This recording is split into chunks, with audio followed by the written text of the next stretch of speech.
101'in market slime'ını deniyoruz.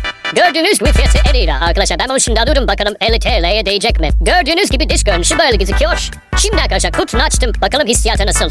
Şimdi ben bu demeden önce lütfen kanalıma abone olup like atmayı unutmayın. Şimdi ben bunu 50 lira verdim. Tam abone olursanız hadi geçelim. Şimdi bakalım nasıl hissiyatı, dokundum arkadaşlar. Yani güzel, normal bir slime. Market slime için harika. Elim alıyorum. Şimdi elime alacağım ve deneyeceğim arkadaşlar. Böyle güzel dokusu var. Şimdi yalan söylemeyeceğim. Gayet güzel dokusu var. Ama tek bir sorun var arkadaşlar. Hani böyle estetiğince kopuyor. Ama bana bir güzel saç köprüyü koyarsanız için lazım şey.